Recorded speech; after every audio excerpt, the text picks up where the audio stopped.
You're listening to the Spark Radio Network, internet radio like you've never heard before.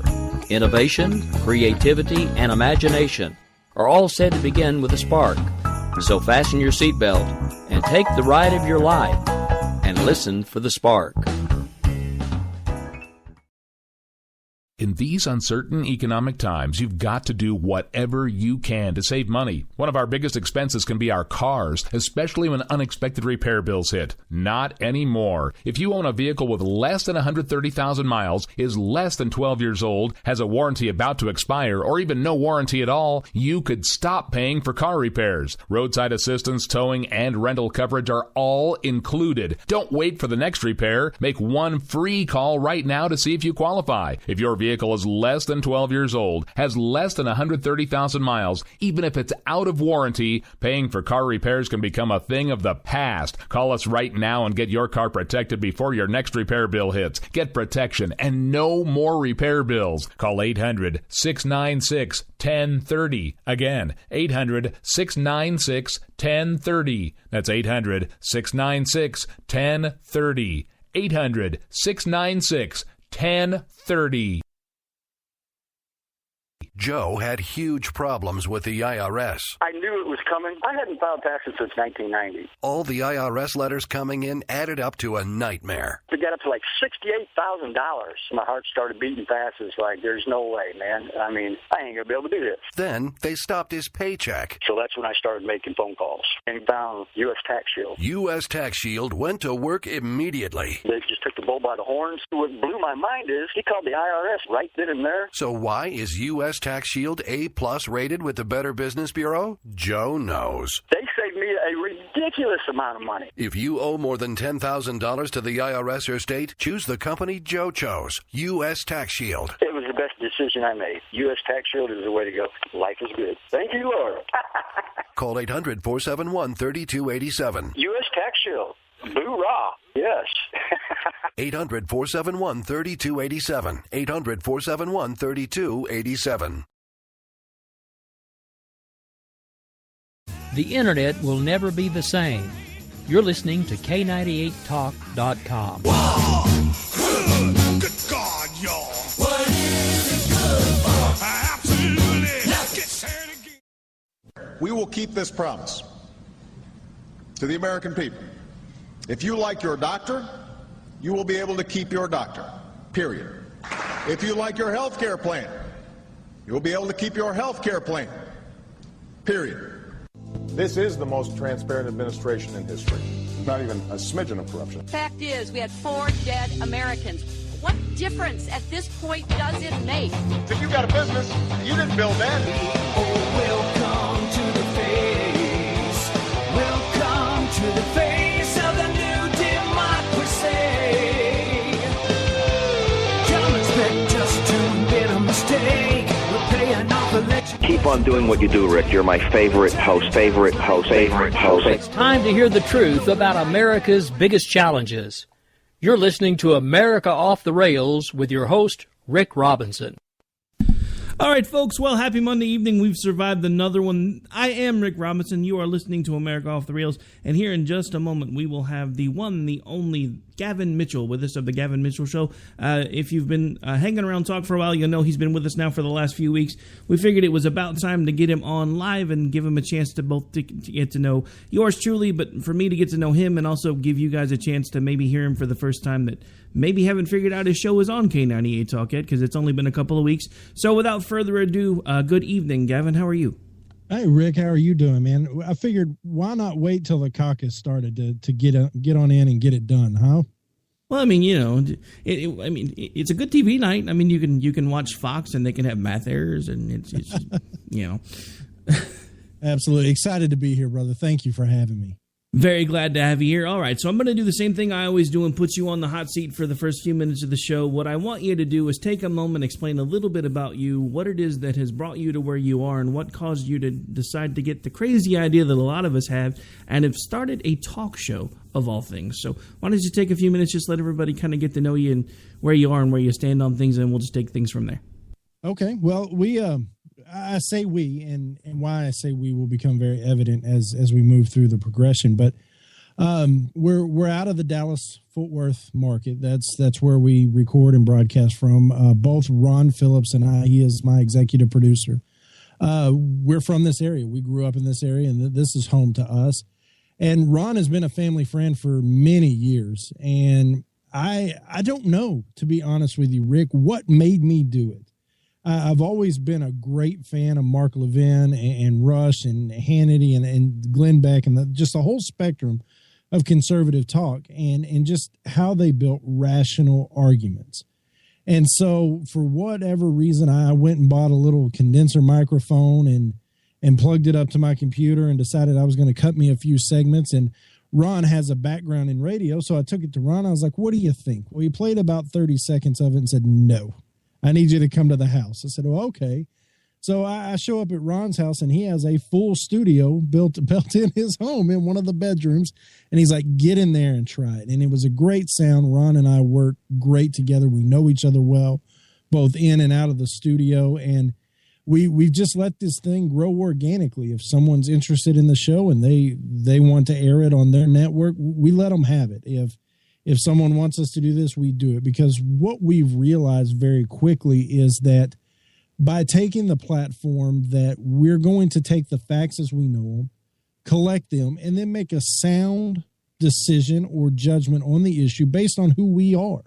And who we are, being from Texas, is, we work hard, we play hard, we believe Christ died for our sins, and we believe we have a God-given right to life, liberty, and the pursuit of happiness. That's who we are, and that's what we're about. And when you tie that into a certain or specific fact set, then 9 times out of 10, you come up with a conclusion that happens to be conservative. We don't claim to be right all the time. In fact, we encourage dissenting arguments. We want to hear the other side. That makes for great radio.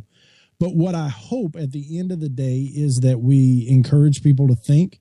We encourage people to pursue knowledge and to come to an educated conclusion and be able to support that conclusion with whatever facts they have. And so that's kind of who we are and what we're doing. And man, I'm just having a blast. I'm having a blast meeting people like you and other patriots across the country that either we've reached out to them, they've reached out to us. That doesn't matter. What matters is that there is a collective movement through this new media of people who care about this country. And that is exciting. It's energizing. And for whatever part we're playing in that, we couldn't be more excited. Well, I will tell you, it's been an honor getting to know you, and I really enjoy your show. That was one of the reasons I reached out to you. I am impressed, and I don't know if who deserves more of the credit, but you guys' show sounds amazing. And that is Ron. Ron deserves all the credit. In fact, we had some meetings today. If you stay tuned into our show, we may let the cat out of the bag as the week progresses, but all I do is show up and run my mouth, Rick. That's really all I do here. And that is the God honest truth. Everything else and all the credit belongs to Ron, hands down, and he'll argue with you. He'll tell you differently. But as sure as I'm sitting here, Ron Phillips is what makes whatever quality of a show we have be worth the listen. Well, I can definitely say it is great content. I love the idea because he gave me a little bit of an idea of how you guys do things behind the scenes. I really like the way that you guys kind of do it in smaller segments and then put it together as you go. I think that's a really good idea, especially for something that's not necessarily a live show. I have to tell you, podcasting for me has always been hard. I mean, even when nobody was listening, and I knew nobody was listening, I still preferred knowing that it was a live element. So hats off for one, because for me, it's always hard to do a pre-record show. I mean, I do them, don't get me wrong. I do them for a couple of different places because I want to make sure that I send them fresh content, and I don't necessarily want to rerun something that's already been heard or one of the shows that I've already done this week. But I still feel like overall the flavor for me is much different when I'm live, and I don't lose that when I listen to yours. There are some shows that you can listen to and you can tell that it was pre-recorded. Yours seems like it seems like I'm listening to it live as it's happening. So hats off to you because you do that pretty well. So, well, I appreciate that. But again, the 2 segments, just to be completely clear, was because I didn't know how I was going to get into a room and talk for 30 minutes straight. I needed a break. I needed a water break. I needed a restroom break, whatever the case may be. And so Ron has stepped up and he's done his thing and he's able to piece it together. And him and the boys at Pinnacle Voice Studios are incredible. And I'm telling you, it sounds like I'm overly grateful for what they do. I'm telling you, anything that is positive out of this show is a credit to the boys at Pinnacle Voice. It's that simple. Well, if they're not a sponsor of yours yet, they might as well be. PinnacleVoice.com. PinnacleVoice.com. Yes. Speaking of which, I have been a bad host. I want to give a shout out to a couple of our sponsors. Now, we'll play some spots for a couple of them in a second, or in a few minutes, but I don't have spots for one of them yet. One of our newest ones is Politibrick.org. You can find them pretty easily. You can follow them on Twitter. They have a YouTube channel, and you can go to the website. If you're not sure what they offer, let me give you a little bit of a hint. If you watch as much of this political stuff as I do all day, every day, eventually you start wanting to throw things at your TV. They will let you throw something at your TV without breaking it. It's a nice foam brick with either the name of the candidate you don't like or the one that you do like. And they will let you have all of them. They have 6 right now. You can get all of them for $5, so just go ahead and hit their website. I just realized I didn't do that before we got started, so I figured I'd get that in there. All right, so we've given everybody a bit of a chance to get to know a little bit about you and what got you started. I have to admit, your story is a little bit different than a lot of the ones that I hear. Most of us that have started this new media thing, we all started kind of the same way. We started it as like a Facebook page or through Twitter, and then it was like, this isn't quite working the way I thought. And then had the crazy idea of starting a podcast, and then the rest of it was all kind of history. Now, I do have a couple of questions because, like I said, when we weren't on the air, you and I haven't really spoke much before now. So, politically speaking, where do you find yourself on the spectrum as far as, I understand from listening to your show that you're conservative, but are you more of a Reagan conservative, or where do you consider yourself on that spectrum? Well, I don't know. Labels they're tough things because they're so subjective, right? I can tell you this. I am Southern Baptist born and bred, and I make no apologies about that. I am a fiscal conservative through and through. All of the formal education I have is in the field of finance. So I believe in being fiscally responsible. I feel like I have a good understanding of how markets and numbers and money flow. And I believe that God has a plan for us, and I'm not smarter than God. And so as far as I'm concerned, my God doesn't make mistakes, and he has a plan. And unless I'm completely arrogant, it's probably a good idea to yield to that plan. And so when you piece those things together and through the Southern Baptist values and the Christian values, you find where family fits in and the value of life and the appreciation for the biblical definition of a man and a woman marriage, being fiscally responsible, things of that nature, small government, because I don't like people in my business. I'm a big fan of protecting what's me and mine. You begin to piece together where I'm at. Now, I think if Conservative Review came out and gave me a Liberty score, I wouldn't be 100% because there are some things that I might be a little more moderate on. But on the whole, yeah, I'm conservative, but that's not by design. That's by result. That's just how it turns out. All right. So you mentioned a few things that, as you said, if they were to give you a score, you probably wouldn't be 100% because on a few things you are more moderate. What are some of those things that you're more moderate on? Well, it's actually turned into a little mini platform for me. I'm not a big lock them up and throw away the key kind of guy. I believe, and again, this goes back to my Christian roots. I believe that Christ died on the cross for my sins. I am a sinner, and that all sins created equal. And I've been given mercy and grace by that happening. And so with that said, we're all fallible. None of us are perfect. We all make mistakes, and it's man that grades those mistakes, not God. And I've been instructed to attempt to be Christ-like. So with all of that said, I have a firm belief for people who break the law, they should be punished accordingly because we have a social contract. And in that social contract, it says that the judiciary, whether it's a jury of your peers or a judge, will sentence you according. And once you have served that sentence, I really believe these people ought to have a second chance at life. And I understand and I hear loudly there are arguments from the other side. Well, What about that person that killed somebody? Or what about that person that did the unthinkable to person X? I get it, but we can't undo that. But what we can do is invest into that person and hope they change and hope they turn it around. Now, with all of that said, all we can do is offer them an opportunity. We have to give them the opportunity to work. We have to give them the opportunity to succeed. If they do not take it, that's on them, right? And that's just one of the very few things where I would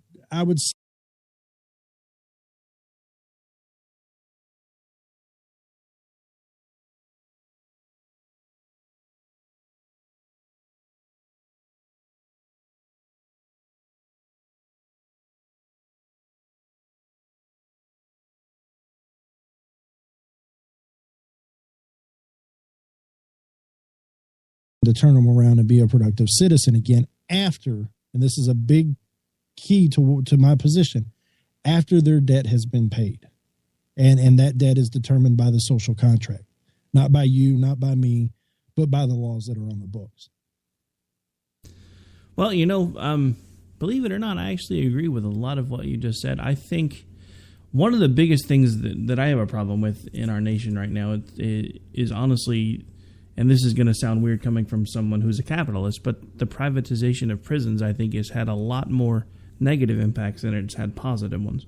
And I think we need to find ways to deal with that don't necessarily keep the whole turnstile system going.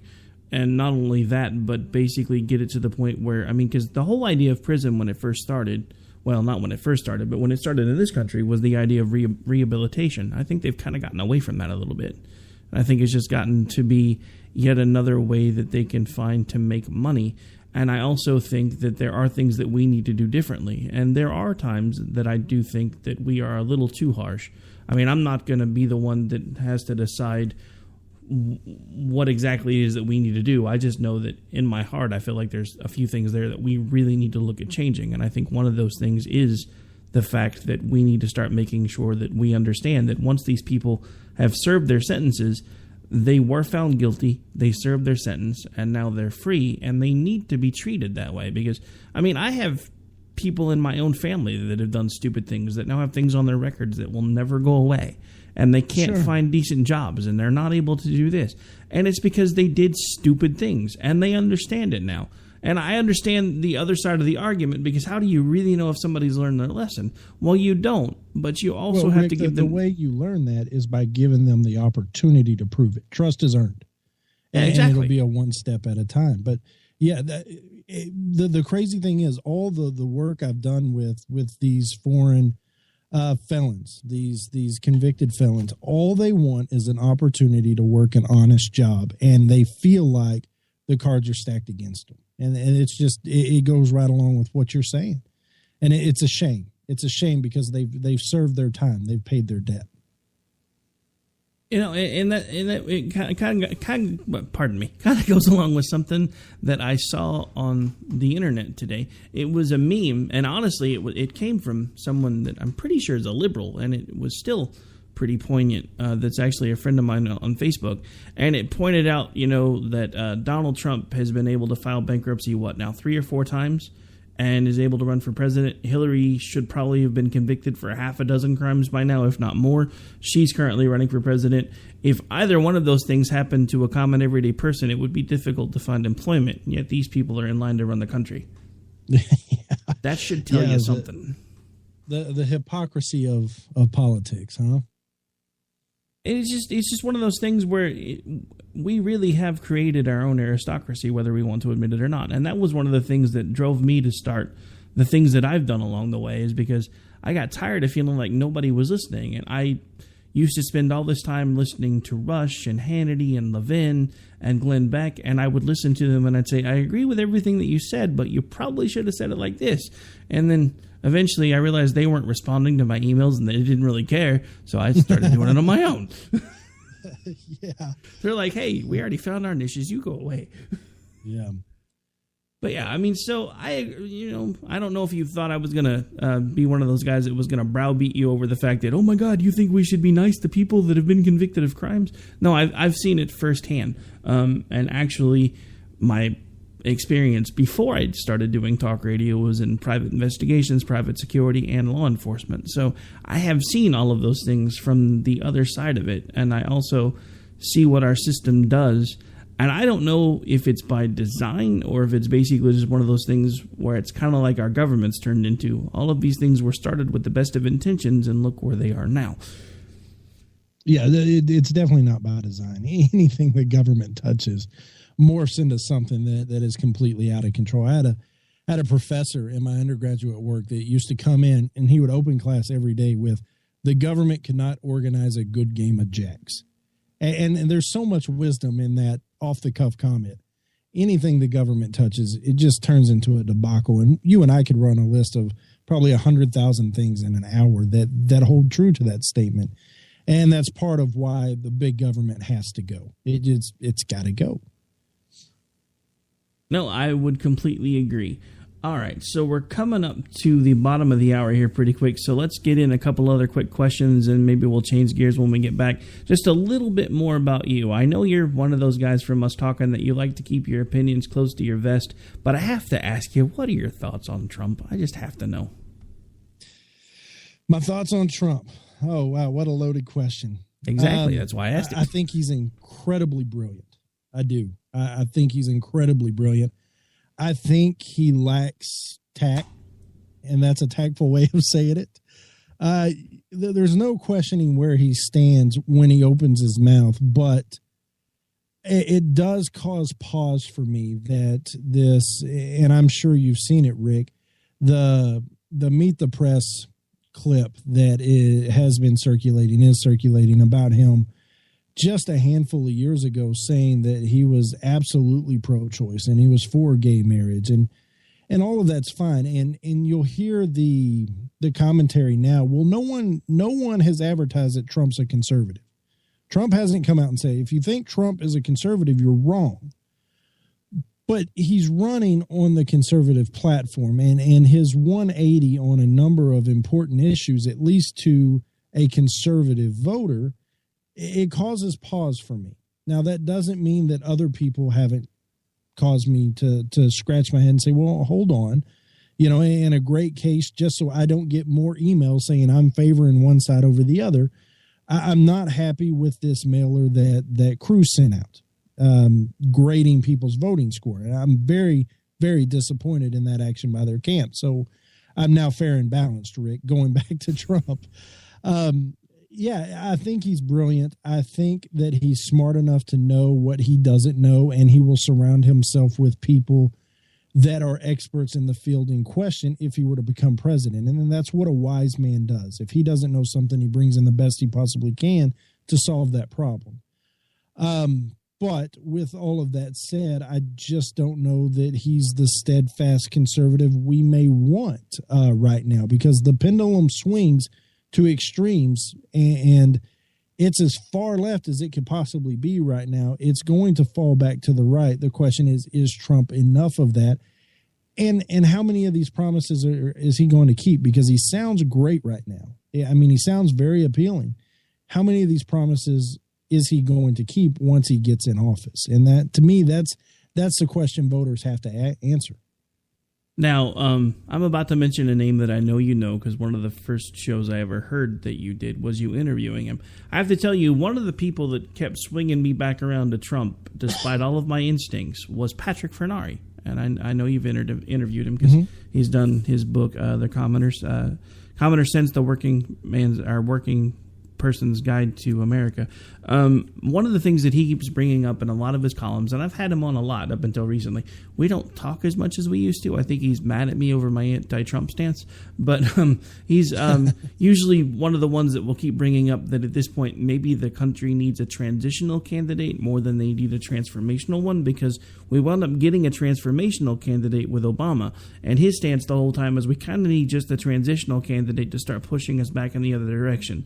And I actually have to say, I can see the logic there. So it's been one of the things that up until recently had kind of still been, maybe if he gets to the general, I can pull the lever. But I got to tell you, the more I research the guy and the more I hear him say in his own words the things like, as far as he's concerned, the government should be using our money to take care of everybody when it comes to medical care.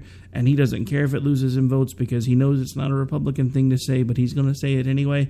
And also, not to contradict what you just said a moment ago, but I actually have heard him say that he's a registered Republican, and as far as he's concerned, he's a conservative. But a lot of his viewpoints do not align with that one specifically, not to mention the fact that, as far as I can tell, he's never really had a change of heart when it comes to partial birth abortion. I mean, maybe abortion in general, but for some reason he's still holding pretty tightly to that one, at least from what I've been able to tell. So, I mean, my biggest problem with him, and it's not even really necessarily him, it's the type of people that are gravitating to him. And maybe it's just because I spend an inordinate amount of time when I'm not at work on social media because I'm trying to build my brand. But I see all of these there's not a nice way to put it. These are not nice people that are just, as soon as you say I'm not for Trump and this is why. Oh, you're a rhino, you're an idiot, and those are the nicest things I've been called. Most of them aren't fit for radio. And I think that's what has me concerned is we've already had for the last 7, now nearly 8 years, a candidate, I can't even really call him a president because he's never stopped campaigning, who has been going around getting his side as angry as he could possibly make them at as many people as he could get them angry at. And now we have on our side a candidate who hopefully will remain a candidate that is doing the exact same thing. And that's what has me concerned. We have stopped looking at hope as much as we've started looking towards anger. People are embracing the anger now instead of trying to use it to make things better. They're embracing it and they're grabbing onto it and they're admitting that they're angry, but instead of doing something constructive with it, they're just hanging onto it, getting even more angry. And I think that's what he's managed to tap into. And that is one reason why I'm extremely concerned about how well he's been doing in the polls for as long as he has been, because I think at this point he could literally do just about anything. And the people that are supporting him are never going to waver. And that scares me. Well, he's proven that. And there was so much in that in the comment you just made. One, there is no question that the Trump candidacy came out of this administration's pure neglect for what's best for this country. The Obama administration has made promise after promise and broken promise after promise, and they have a real good streak at just flat out lying to the American people. So much so that I actually call President Barack Obama the con man in chief on my show, because the only promise he has kept since he began to campaign is that he was fundamentally going to change this country. And he has done that. He has done that very well, but it's been the only promise he's kept. And out of that anger and out of that bitterness and out of, and it's not just the left's fault. We have a Republican Party that we were told, well, we don't have Congress. So we gave them the House and we gave them the Senate in the last 2 elections. And now we're told we don't have the White House. We have no opposition party to the president and to this administration. And so it's not just something we can blame on the left and the Democrats. It's something we have to blame both parties for and the establishment of both parties. And so when you have a dynamic like that is brewing in this perfect witch's brew, you get a bunch of people who love this country, who care about this country, who are concerned about the direction we're headed. They're mad and they're looking to grab onto anything they can. And here comes Donald Trump, the polar opposite of everything that is status quo in Washington. Right, wrong, or indifferent, that's what he is. And this candidacy was bred out of this situation. Had Barack Obama been a little more neutral, if you will, had we actually had an opposition party, there would be no Donald Trump. Make no mistake about it. But I also noticed the vigor, especially on social media and other outlets, not only from the Trump supporters, but I see it from the Cruz supporters as well. And maybe that's because I'm down in Texas and we have a lot of Cruz supporters here. And they're carrying that same vigor that the Trump supporters are. And excuse my language, but they're mad as hell and they're not going to take it anymore. And the big problem I see, and it's something I want to throw caution out there to your listeners, to my listeners, to anybody that cares about this country, is we've got to be very careful right now as we move through this primary, because I get emails daily.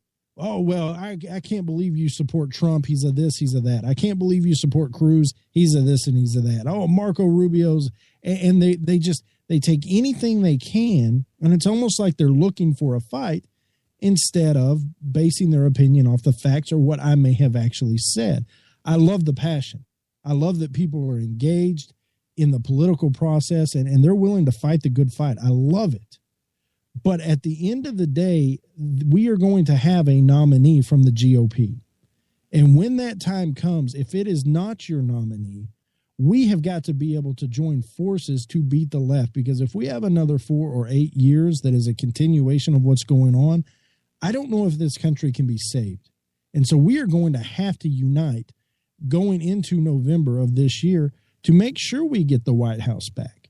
And if tensions are so high and we have burned so many bridges casting stones at the other candidates, I don't know that we can come together. And that if you watch tonight, Rick, Marco Rubio soared. I mean, he had a strong third place finish tonight.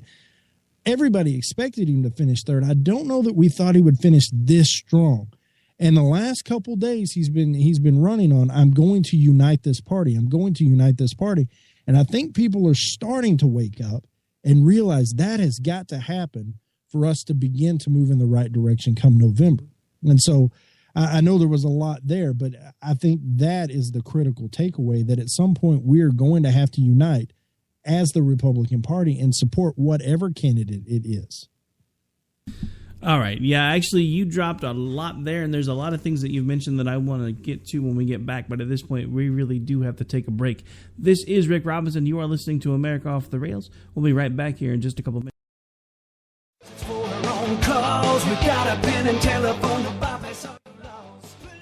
All right, folks, this is Rick Robinson with you. I want to tell you about some friends of mine from a company called Security Enforcement Specialists. When I ran my security agency for 12 years, I worked with one of these partners on a daily basis. He's been involved in this agency now, and with his other partner, they do have over 30 years of experience in the private security industry. If you own a business and you need someone to keep you or your customers or residents safe, then I highly recommend contacting Security Enforcement Specialists today. Give them a call at 405-703-1796. Again, that's 405-703-1796. Again, tell them Rick from K98 Talk sent you. Like I said, if you need the help, they are here for you. So make sure that you go look them up, check them out, and see what they can do. Wrong way. Welcome to the place. Welcome to We will never fully understand what we've asked of our military service members or their families, asking them to put themselves in harm's way, to endure it all. But we do understand that it's our turn, our duty, to keep them secure for the rest of their lives. Wounded Warrior Project long-term support programs help our most severely ill or injured veterans live independently, at no cost, for life, so that they might stand at ease. Join us at findwwp.org. If you want to work until you keel over, have less of everything in retirement, or give back more of your hard-earned money to the stock market again, then just ignore me. But if you'd like to protect the money you save, receive a steady, predictable retirement income, and enjoy financial security for as long as you live, then listen to this. You can download a free report that reveals the wealth-building secrets Wall Street and the banks don't want you to know. You'll learn how you can get guaranteed growth, safety, and real prosperity without risking your money in the Wall Street casino, and how to get the money you need when you need it, simply by asking for it. This is the best way to have a 100% secure retirement, and know your money will last as long as you do. To learn more about this method, and to get your free report, go to 29security.com. That's the number 29security.com. 29security.com. Go to 29security.com. All right, guys, we're ready for our Four Seasons sunroom, and Daddy's gonna get a rec room with refreshments. Oh no, we'll be sleeping under the stars. Mom, what about the one with, the fun? Nice try, little bro. It's a gym. My gym. Hey, Grandma's getting her Four Seasons garden room. Weather tight and still like being outdoors. Maybe a living room. Oh no, wait, a family hub. Yeah! No matter what the budget, the season, or the climate, Four Seasons sunrooms let you and your family enjoy the outdoors inside. Call now to receive your free, no-obligation brochure from the premier manufacturer of sunrooms since 1975. More reasons for Four Seasons now. To find out more, call toll-free 800-928-7007. That's 800-928-7007. Call 800-928-7007 today. The Internet will never be the same. You're listening to K98Talk.com. Whoa! Good God, y'all. What is it good for? Absolutely. Let's get started again. For the long calls, we got a pen and telephone. All right, folks, we are back. We are live. Right, this folks, is America Off the Rails. And hang on a second. I didn't get the volume down there low enough, so you heard me talking twice there. All right, so we're back. We're live. This is America Off the Rails. We're into the last half of the show here. Still have Gavin Mitchell with me. Now, I'm going to touch on a couple of things that you said because let me tell you, because this time in 2012, I was exactly where you are right now. I was the one that was screaming, no matter what, if Romney's the guy, we've got to pull the lever. We've got to do it. If we don't, look where we're going to be. But I have to tell you, things are a lot different now than they were then. And even going back and listening to myself then, it was hard for me to come to the realization that I'm about to tell you. But from what I've been able to research and what I understand about Donald Trump and even what I understand about Hillary Clinton, I have to tell you that at this point, and this is just my opinion, I still don't know if I can pull the lever for Trump if he winds up being the guy that gets into the general. And I know what that means. But I have to tell you, in my heart, I don't see a difference between Hillary Clinton and Donald Trump. I really, truly don't. Because there really is not much of a difference between the two of them, especially when it comes to the majority of their policies. I mean, if you can't look at his record because he doesn't have one. But if you look at what he's been doing with his money for the last 20 years, he's been supporting everything that he says he's now against. And I have a problem with that.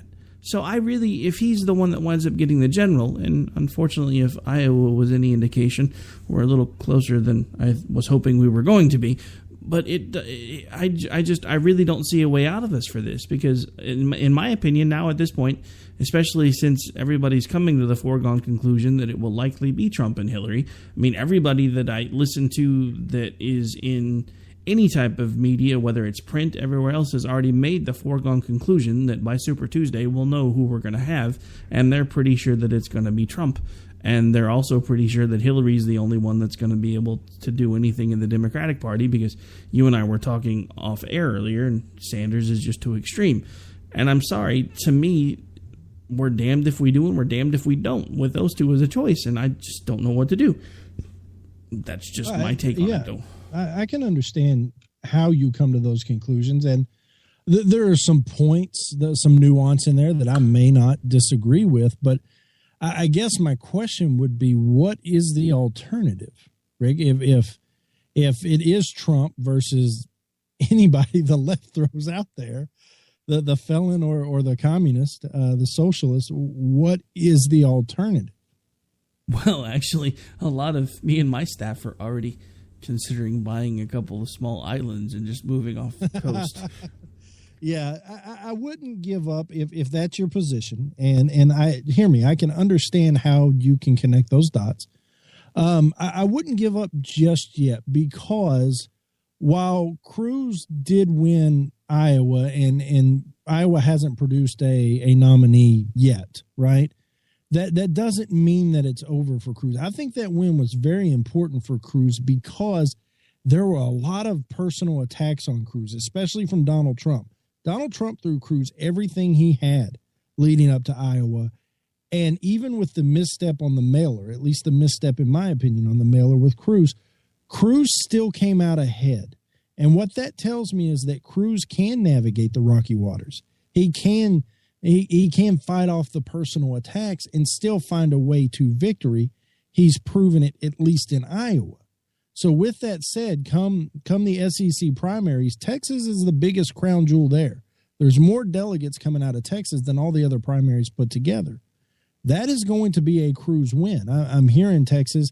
I'm feeling the pulse. I'm taking the temperature. It's a Cruz win. We love Ted Cruz in this state because he did what he said he was going to do, even at the cost of his reputation and at the cost of his popularity. And we appreciate that. And so Texas will stick by Ted Cruz. So I would say don't give up on Ted Cruz yet. I know you haven't, but I don't want anybody to confuse that. I think there's still a chance. And after tonight's showing with Marco Rubio, I wouldn't be surprised if this is a 3-horse race instead of a 2-horse race. Because I'm telling you, Marco Rubio now has a little swagger getting as close into that race as he did. No, and I would agree. And I don't want anybody to think I was selling Cruz short, because I was actually a little surprised, honestly, that he managed to pull out Iowa. But I guess what I'm looking at is the data for the last few election cycles, and usually the person that wins Iowa is not really the last few cycles been the one to get the nomination. Now, I think you're right. I think it's great that Texas is probably in a win column for him, because that is the most amount of delegates that are going to be available in the SEC system. But at the same time, I don't know. I'm trying to remain cautiously optimistic because, like I said, I was surprised to hear that Cruz managed to pull it out. I'm still not sure on that, because I remember the last time, I don't know if it was this last cycle or the one before, but it seemed like there was like a big change like 7 days after they made the announcement, because they figured out they were wrong. I'm hoping that's not another one. No, that does happen, but take it for what it is. Don't take it as a precursor. It's one of 53 primaries that take place. And no, I don't have fuzzy math. I understand there are 50 states, but the territories get the primary as well. It's one of 53. This game has just started, but finally we've got some data other than hypotheticals and projections to go off of, and the media is going to run crazy with it. And you're right, Iowa hasn't produced a winner as far as getting the nomination. At least, I mean, ask Huckabee and Santorum how they feel about winning Iowa now. It got them nothing. But take away from it what you can take away from it, and that's that Cruz was able to navigate those hard-hitting attacks from Donald Trump and from Marco Rubio and still come out on top with the evangelical vote. And that's, to me, that's the only takeaway here tonight is that piece of the puzzle. Well, it's not the only takeaway from me. It's a big one, but it's not the only one. I think Trump will have lost a lot of wind in his sails. And I have to be honest, I'm not even sure why he went into Iowa. Other than the fact that he's a winner and he thinks he has to win at everything that he does. Because New Hampshire is probably a lock for him.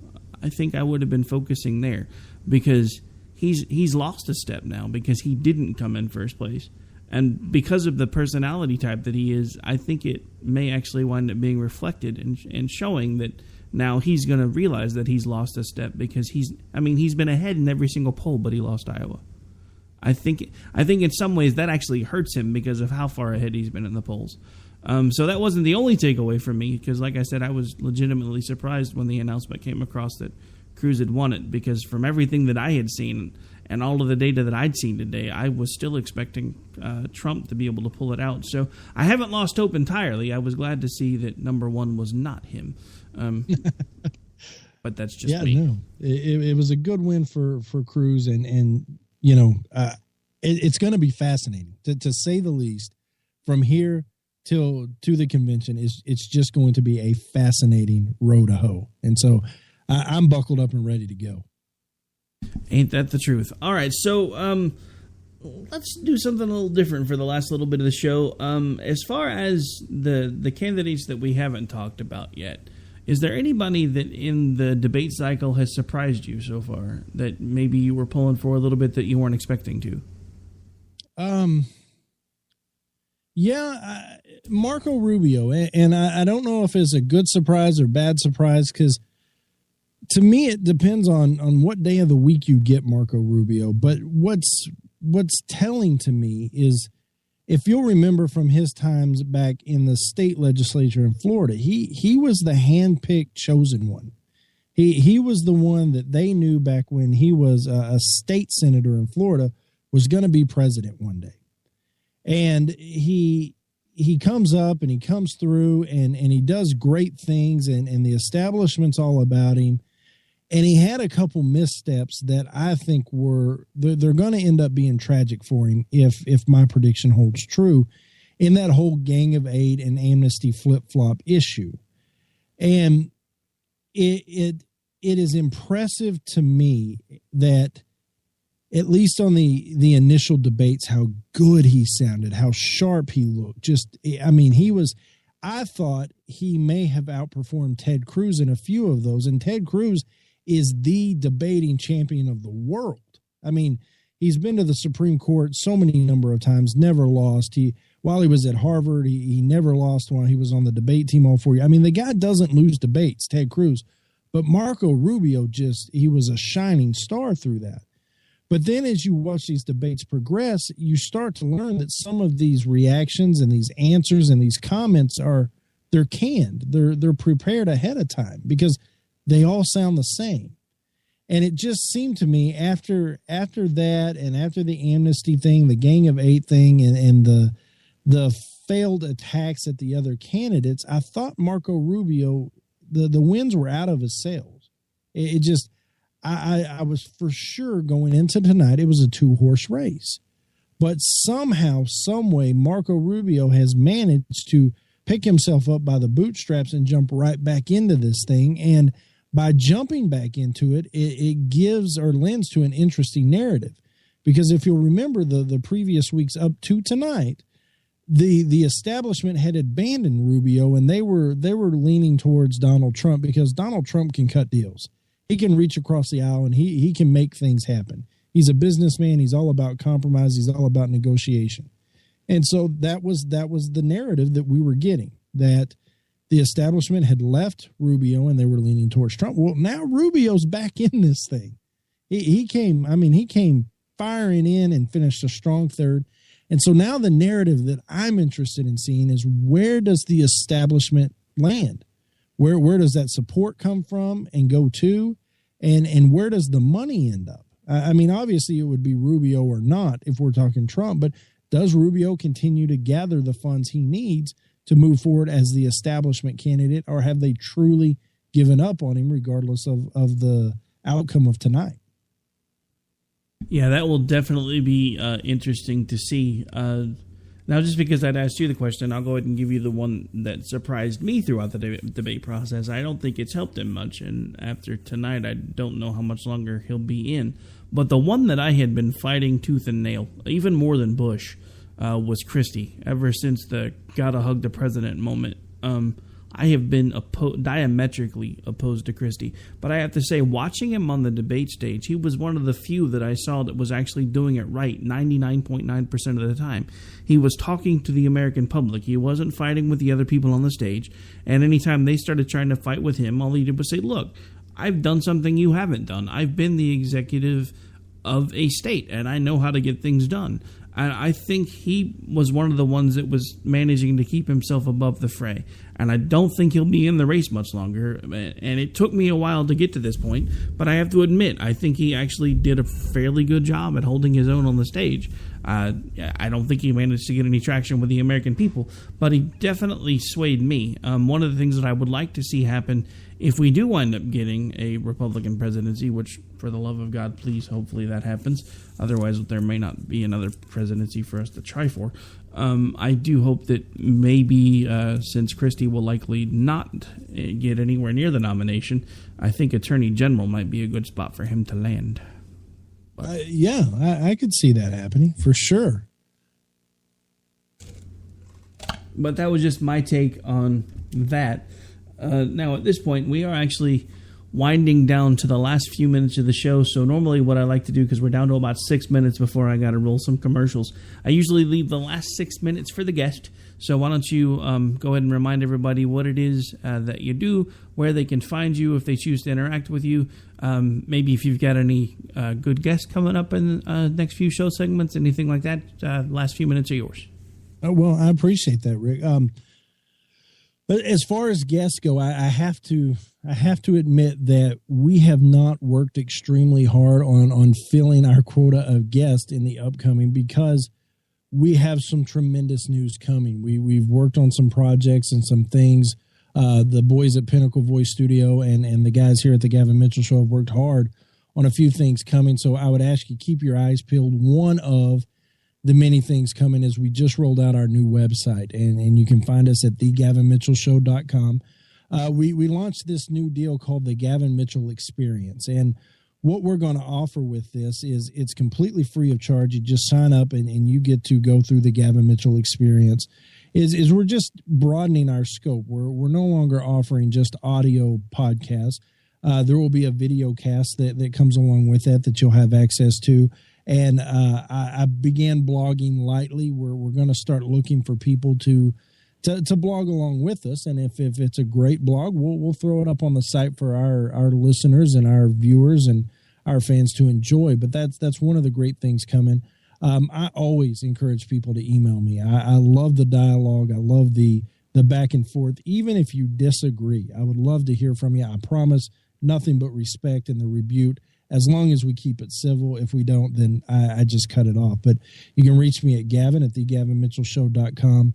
We're on Twitter at The GM Show. We do have a Facebook account, Facebook.com/The Gavin Mitchell Show.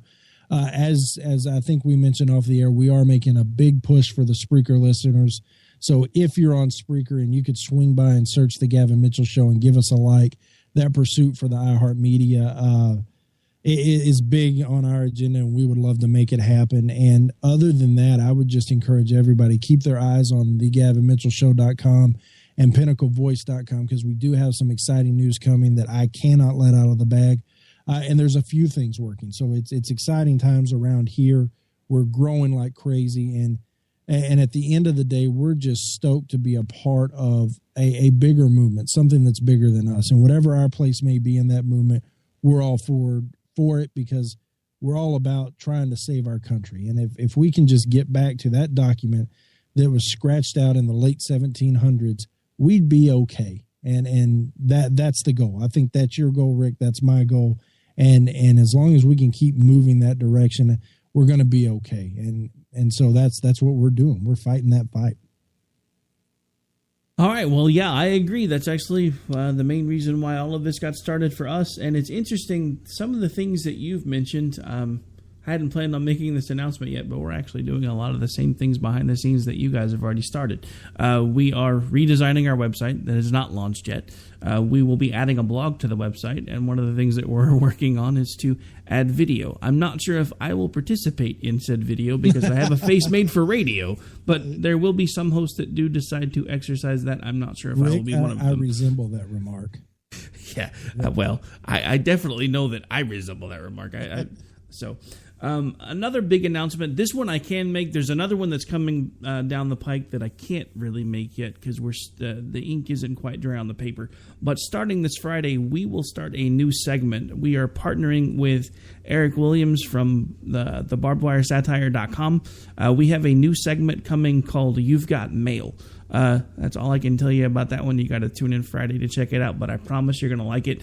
He's already a regular contributor to JD and Stacy's Sunday morning show, Bloody Marys and Broadsheets, so we found a way to bring him over to America Off the Rails as well. And I promise if you like the segment he does there, you're going to love this one, but I can't really give you too much more about it than that. We do have a really big announcement that I will make public as soon as I get the authorization to.